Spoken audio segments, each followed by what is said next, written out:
नमस्कार मित्रांनो, तटस्थ्यमध्ये आपले पुन्हा एकदा स्वागत आहे. मागील व्हिडिओमध्ये आपण समाधी म्हणजे काय याबद्दल थोडक्यात जाणून घेतले. आज आपण समाधी या विषयाच्या आणखी खोलात जाणार आहोत. डोळे मिटल्यावर आतमध्ये काय होतं, काय ऐकू येतं, वेळ कसा थांबतो, शरीराचं काय होतं आणि सगळ्यात महत्त्वाचं, समाधीतून बाहेर आल्यावर माणूस कसा जगतो, त्याचं आयुष्य, त्याची नाती, त्याचं काम, त्याची वर्तवणूक काय बदलतं. आज आपण याच विषयावर बोलणार आहोत, तर व्हिडिओ शेवटपर्यंत पहा. एखाद्या साधकाला समाधी लागली की बाहेरून बघणाऱ्या व्यक्तीला वाटते की कोणीतरी व्यक्ती ध्यान साधनेत बसलेली आहे, परंतु जी व्यक्ती समाधी अवस्थेत पोहोचली आहे तिच्या आतमध्ये एक संपूर्ण ब्रह्मांड उलगडलेलं असतं, एक संपूर्ण ब्रह्मांड उघडं झालेलं असतं. ती व्यक्ती आणि संपूर्ण ब्रह्मांड एक झालेलं असतं. तिच्या आतमध्ये हे विश्वाचे जे काही द्वार आहे ते उघडे झालेले असते. ती व्यक्ती विश्वाची एकरूप झालेली असते. स्वामी विवेकानंद म्हणतात की बाहेरचं जग सोडलं की आतलं जग सुरू होतं आणि आतलं जग हे बाहेरच्या जगापेक्षा सहस्त्रपटीने मोठं आहे. आता आपण 4 प्रमुख समाधीचे अनुभव पाहूया. पहिला आहे नादाचा अनुभव. यालाच अनहद नाद असे म्हणतात. हा नाद शब्दांच्या पलीकडचा आवाज असतो. सुरुवातीला कोणीही व्यक्ती जेव्हा ध्यानाला बसते तेव्हा तिला बाहेरचे आवाज येत असतात. बाहेर गाडीचा हॉर्न, कुत्र्याचं भुकणं, टीव्हीचा आवाज, मोबाईलचा आवाज. पण हळूहळू ध्यान साधनेद्वारे मन आतमध्ये वळतं आणि नंतर मनातले आवाज ऐकू लागतात. मनामध्ये जे काही गोंगाट चालू असतो तो ऐकू येतो. मनातील विचार सारखे चालू असतात. परंतु साधक जसं जसं ध्यानामध्ये प्रगती करतो तसतसं मनातील हा गोंगाट कमी कमी होत जातो आणि एक दिवस पूर्ण शांतता होते. पूर्ण शांततेत एक नवीन आवाज ऐकू येतो. आता हा आवाज शरीराच्या आतमधून येतो.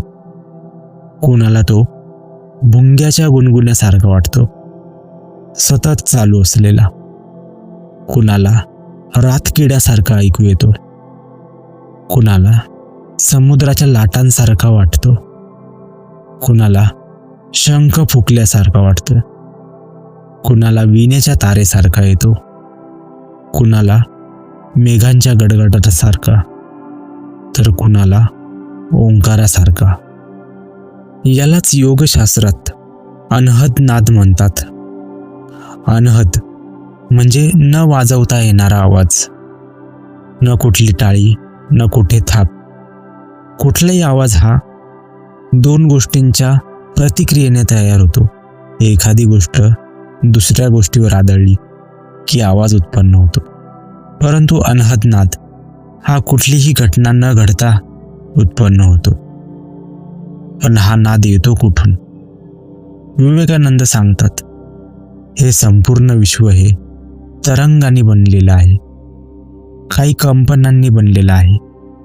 प्रत्येक अणू, प्रत्येक रेणू, प्रत्येक पेशी हे तरंग आहे, कंपने आहे.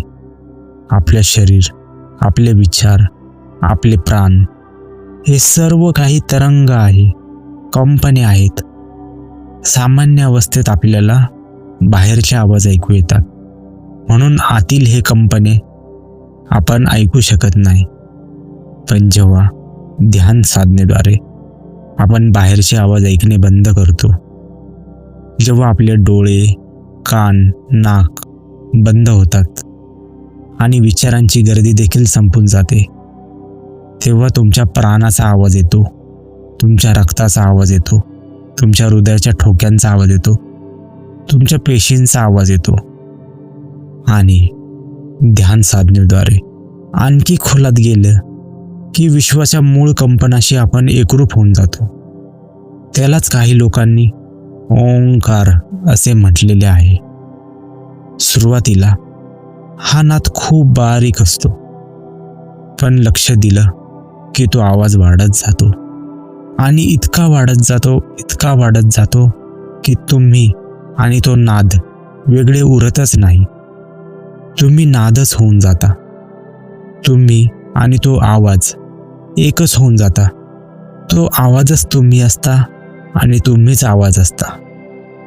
ओशो म्हणतात की त्या क्षणी तुम्हाला कळतं की मी शरीर नाही, मी मन नाही, मी एक संगीत आहे, मी एक नाद आहे.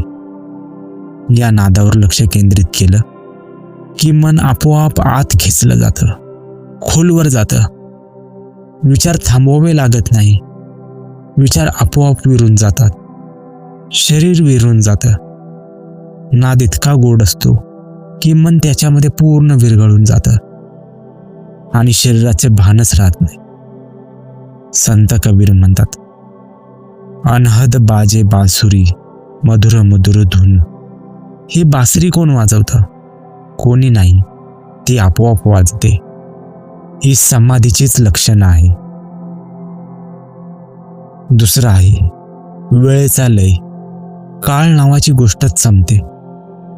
समाधीचं सगळ्यात पहिलं आणि सगळ्यात स्पष्ट लक्षण म्हणजे वेळेचं भान संपणं. तुम्ही ध्यानाला बसताना घड्याळ लावून बसता.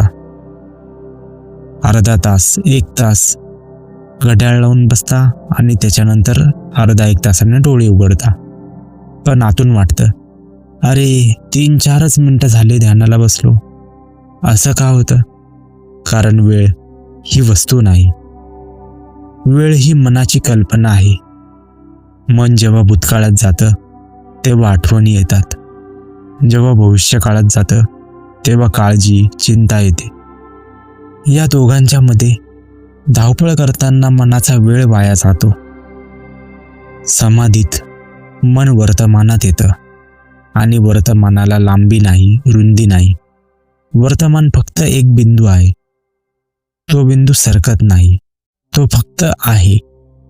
म्हणून समाधीमध्ये वेळ थांबतो. तो फक्त त्या क्षणी उपलब्ध आहे, आहे. तुमच्यासोबत कधी असं झालंय का की तुम्ही खूप दिवसांनी मित्र भेटला आणि त्याच्यासोबत गप्पा मारता मारता 2-3 तास सहज निघून गेले आणि तुम्हाला समजलं देखील नाही? तर हे असतं समाधीचंच लक्षण. कारण तिथे मी आणि तू यांच्यातलं अंतर कमी झालेलं असतं. समाधीमध्ये पण मी आणि तू हे सर्व संपून जातं. समाधीत मीपणा संपून जातो. काहीच उरत नाही. शरीर विरून जातं. मग वेळ कसा काय उरणार? या अनुभवाने एक गोष्ट कळते, आपलं आयुष्य आपण वेळेच्या भीतीत जगतो. उद्या काय होईल, परवा काय होईल. समाधी शिकवते की उद्या नावाची गोष्टच नाही. आहे तो फक्त आजचा क्षण. आणि जो आजचा क्षण जगतो तोच खरा मुक्त आहे. समाधीचा तिसरा अनुभव आहे शरीराचं विस्मरण. देहभान विसरून जातं. ध्यानाच्या सुरुवातीला शरीर खूप त्रास देतं. पाय दुखतो, पाठ दुखते, मान दुखते, शरीर दुखतं पूर्ण. पण ध्यान साधनेमध्ये तुम्ही प्रगती केली तर तुम्ही समाधीच्या जवळ पोहोचता. आणि समाधीच्या जवळ पोहोचला की अचानक शरीर नाहीसं व्हायला लागतं. पहिल्यांदा हातापायाचं भान जातं, मग पाठीचं भान जातं, मानेचं भान जातं. आणि जसं जसं तुम्ही खोलात जाता तसं तसं आपण हवेत तरंगतोय असा भास होतो. शरीराचं वजनच जाणवत नाही, गुरुत्वाकर्षणच जाणवत नाही. शरीर पूर्ण हवेत विरून जातं. असं वाटतं हवा शरीराच्या आरपार निघून चालली आहे. कधी कधी शरीर मोठं झाल्यासारखं वाटतं, कधी कधी छोटं झाल्यासारखं वाटतं, एका अणू एवढं. शरीर हवेत विरून गेल्यासारखं वाटतं. आपण हवेत तरंगतोय असं वाटतं. स्वामी विवेकानंद म्हणतात, कारण तुम्ही शरीर नाही ही गोष्ट तुम्हाला अनुभवाने कळायला लागते. आतापर्यंत आपण ऐकलेलं असतं की आत्मा अमर आहे, पण ते फक्त पुस्तकी ज्ञान असतं. समाधीमुळं ते प्रत्यक्ष अनुभवता येतं. तुम्ही पाहता की शरीर हे विरून चाललं आहे हवेमध्ये, हवेमध्येच नष्ट होत आहे. श्वास देखील मंद होतो आणि तुम्ही पूर्णपणे विसरून जाता स्वतःच्या शरीराला. शरीर पूर्णपणे संपून जातं. याच अवस्थेत श्वास देखील नाहीसा व्हायला लागतो. डॉक्टराने अशा अवस्थेमध्ये शरीर जर पाहिलं तर तो डॉक्टर ते शरीर मृत घोषित करेल, पण आतून चेतना सूर्यासारखी लख्ख चमकत असते. येथेच खूप जण घाबरतात. मी मेलोय की काय असं वाटतं, आणि याच भीतीने समाधी तुटते बऱ्याच लोकांची. विवेकानंद म्हणतात, मरणाची भीती ज्याने जिंकली त्यानेच समाधी जिंकली. कारण समाधी म्हणजे अहंकाराचा मृत्यू, आणि अहंकार मेला तरच खरं जगणं सुरू होतं. श्री रामकृष्ण परमहंसांना जेव्हा समाधी लागायची तेव्हा त्यांचं शरीर एकदम कडक व्हायचं. काहीच हालचाल नव्हती होत शरीराची. डॉक्टर म्हणायचे की रामकृष्ण परमहंस मेले, पण 5-7 तासाने ते पुन्हा बाहेर यायचे समाधीतून, आणि हसत हसत बाहेर यायचे. कारण ते शरीरात नव्हते, पण देहभान विसरून गेलेले होते आणि शरीराच्या पलीकडची अवस्था ते अनुभवत होते, आणि 5-7 तासांनी ते पुन्हा शरीरात येत होते. चौथा आहे अहंकाराचा नाश. मी नसणं आणि पूर्ण असणं. मी नसणं आणि पूर्ण असणं ही अनुभूती समाधीचे शिखर आहे. इथे प्रकाश नाही, नाद नाही, वेळ नाही, शरीर नाही. येथे अनुभवणारं नाही. मग काय आहे? यालाच विवेकानंद निर्विकल्प समाधी म्हणतात. निर्विकल्प म्हणजे जेथे काहीच विकल्प नाही. विकल्प म्हणजे निवड. सुख, दुःख, चांगलं, वाईट, पाप, पुण्य हे काहीच नाही. हे सगळं द्वैत संपतं. फक्त असणं उरतं. जिथे काहीच चांगलं नसतं, काहीच वाईट नसतं, जिथे सुखही नसतं, जिथे दुःखही नसतं, तिथे अंधारही नसतो, तिथे प्रकाशही नसतो, तिथे काहीच नसतं. फक्त असणं असतं. फक्त असतात तुम्ही. तुम्ही इथे कोणाला काहीच सांगू शकत नाही, कारण सांगणारा उरलेलाच नसतो. आणि ही जी अवस्था असते ही शब्दांच्या पलीकडे असते, शरीराच्या पलीकडे असते. ही अवस्था सांगण्याचा प्रयत्न कोणीच करू शकत नाही. तुकाराम महाराज म्हणतात, तुका म्हणे येथे मौनाचीच सत्ता. म्हणजे इथे फक्त मौन आहे. फक्त मौन. स्मशानातलं मौन. हे मौन असं आहे की ते शुद्ध चैतन्य स्वरूपात आहे. शुद्ध मौन आहे. हे मौन जमिनीमध्ये बी पेरल्यासारखं आहे. वरवर शांतता असते, पण आतमध्ये नवीन जन्म होत असतो. या अवस्थेमधून जो परत येतो तो माणूस राहत नाही. तो चालता बोलता संत होऊन जातो. त्याच्याजवळ बसलं की शांत वाटतं, कारण त्याने मीपणाची भिंत पाडून शांतता अनुभवलेली आहे, समाधी अनुभवलेली आहे. आणि जिथे भिंत नाही तेथेच परमात्मा असतो. ही समाधीची खरी अनुभूती आहे. बाकी सगळी लक्षणं आहे. ज्याने समाधीचा अनुभव सांगितला खऱ्या अर्थाने त्याला अनुभव झालाच नाही. समाधीचा अनुभव हा असा आहे की तो शब्दात मांडण्यासारखाच नाही. जिथे शब्द येतात तेथे समाधी नाही, आणि जिथे समाधी आहे तेथे शब्दच नाही. समाधीनंतरचं जीवन आता पाहूया. समाधी लागली, आतलं विश्व पाहिलं आता पुढे काय? आता संसार सोडून हिमालयात जायचं का? तपश्चर्याच करत बसायची का? भगवी वस्त्र घालायची का? तर नाही मित्रांनो.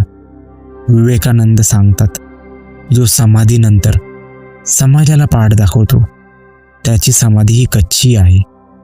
समाधी तुम्हाला जगापासून दूर करत नाही, तर तुम्हाला जगाच्या आणखी जवळ आणते. तुम्हाला जगात सिंहासारखं जगायला शिकवते. समाधीनंतर माणूस खूप बदलतो. त्याचे काही लक्षणं आपण पाहूया. भीतीचा पूर्ण अंत होऊन जातो.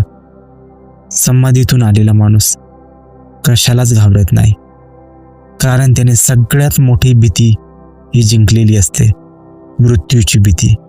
समाधीमध्ये जेव्हा तो एकदा जातो तेव्हा त्याचा मीपणा संपून जातो, आणि मीपणा संपल्यावर काय उरतं? काहीच उरत नाही. म्हणजे ती एक मृत्यूचीच अनुभूती आहे. मनुष्याला सगळ्यात मोठी भीती कसली असते? तर मरणाची भीती असते. आणि समाधीद्वारे आपण मृत्यूच्या पलीकडे जाऊन येतो, मृत्यू अनुभव करून येतो. त्यामुळे मृत्यूची भीतीच राहत नाही. मेल्यावर काहीतरी उरेल, मेल्यावर काहीतरी होईल अशी भीतीच राहत नाही, कारण मृत्यूचा अनुभव घेऊन आलेला असतो. लोक काय म्हणतील, आजारपणाची भीती, अपमानाची भीती, याची भीती सगळी संपून जाते.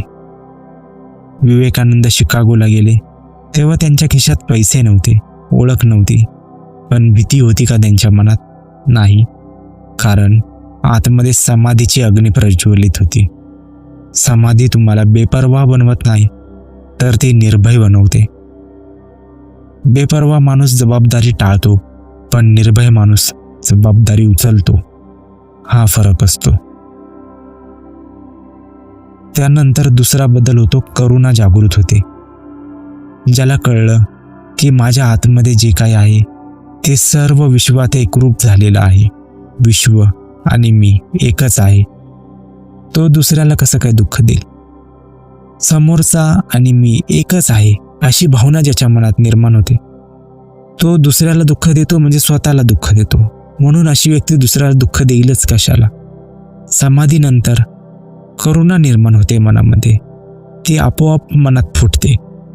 जसा फुलाला सुगंध कसा द्यायचा हे शिकवावं लागत नाही, तसं समाधीतून बाहेर आलेल्या माणसाला करुणा काय असते हे शिकवावं लागत नाही. भगवान बुद्ध समाधी अवस्थेनंतर 45 वर्ष भिक्षा मागून जगले. का? कारण त्यांना माहीत होतं दुःख काय असतं. विवेकानंदांनी समाधीच्या शिखरावरून खाली उतरून भारतभर भ्रमण केले आणि दरिद्री व्यक्तींना मदत केली. का? कारण त्यांना माहिती होतं की मंदिरातला देव आणि रस्त्यावरचा भिकारी हे एकच आहे, सर्व विश्व एकच आहे. विवेकानंद यालाच शिवभावे जीवसेवा म्हणतात. माणसात शिव पाहून सेवा करणे. समाधी तुम्हाला स्वार्थी बनवत नाही, ती तुम्हाला एक सेवक बनवते.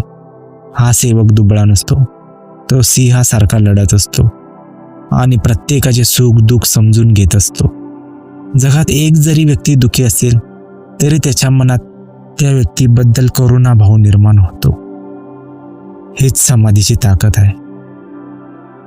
तिसरं आहे, कुठल्याही कामात कुशलता येते. समाधी लागली की मनाची एकाग्रता 1000 पटीने वाढते. विवेकानंद एखादं पुस्तक वाचलं की ते कधीच विसरत नसत, कारण वाचताना त्यांचं 100% लक्ष तिथे असायचं. मन भटकत नसतं.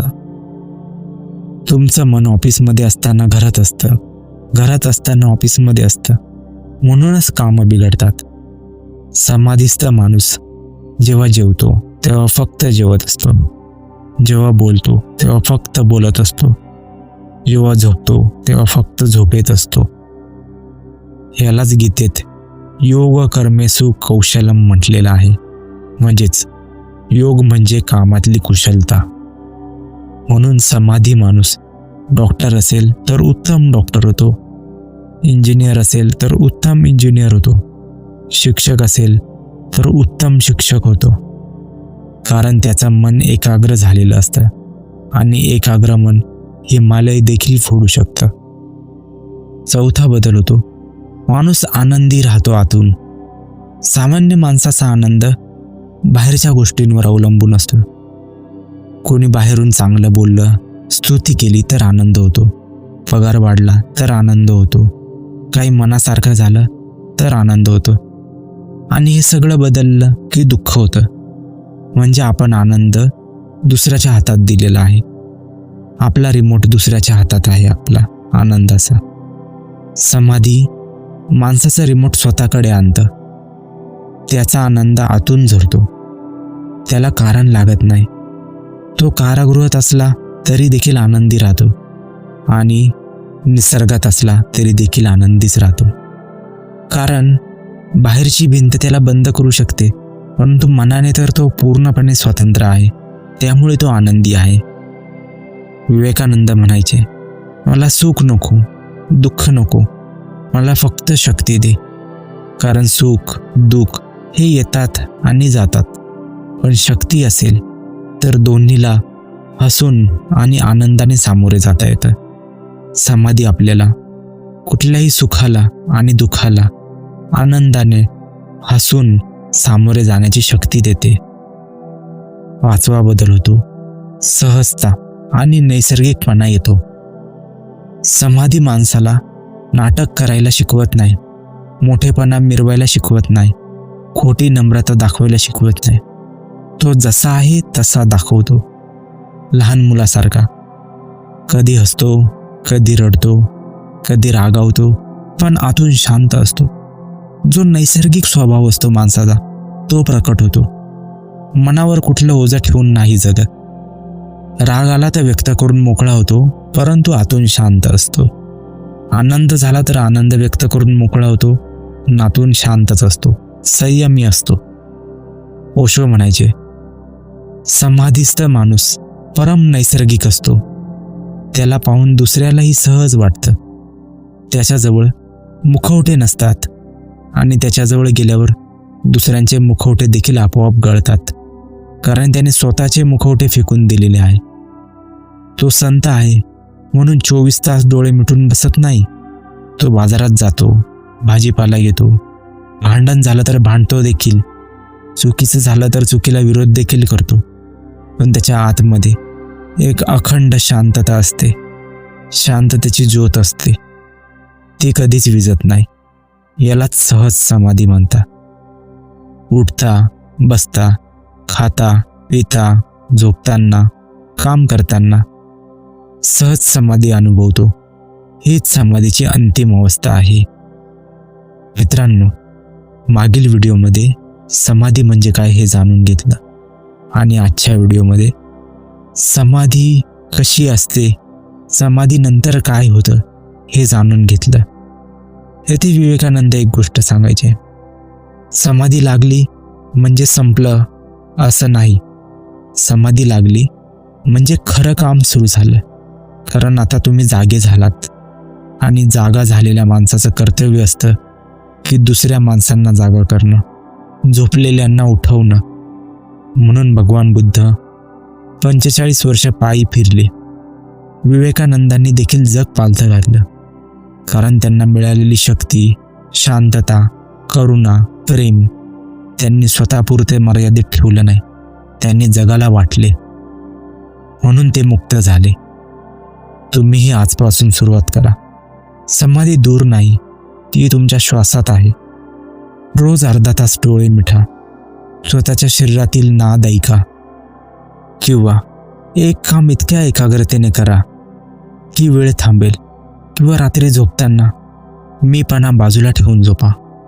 बघा, हळूहळू आतला दिवा लागेल आणि एक दिवस तो दिवा इतका मोठा होईल की तुमचं आयुष्य प्रकाशमान होऊन जाईल आणि तुमच्या प्रकाशात दुसऱ्यांच्याही दिवे पेटतील, दुसऱ्यांचं देखील कल्याण होईल. तुम्हीही ध्यान करताना शरीराच्या आतमध्ये काय ऐकू येतंय ते पाहण्याचा प्रयत्न करा. पहिले बाहेरचे आवाज बंद करा, डोळे मिटा, ध्यान साधण्यास बसा, श्वासावर लक्ष केंद्रित करा. मनातले विचार सुरू होतील, त्या विचारांना तटस्थपणे पहा आणि हळूहळू विचार देखील कमी होतील तेव्हा जेव्हा विचार शून्य होतील तेव्हा शरीराच्या आतमधील आवाज ऐकण्याचा प्रयत्न करा. रक्ताचा आवाज, हृदयाचा आवाज, कंपनांचा आवाज, ते आवाज ऐकण्याचा प्रयत्न करा. त्या आवाजाच्या आतमध्येच तुम्हाला एक शांतपणे एक अनहद नाद ऐकू येईल. तो नादच तुम्हाला समाधीकडे घेऊन जाईल. त्यामुळे शरीराच्या आतमध्ये, स्वतःच्या आतमध्ये डोकावा, ध्यान करा, तटस्थ राहा, समाधी अनुभवा.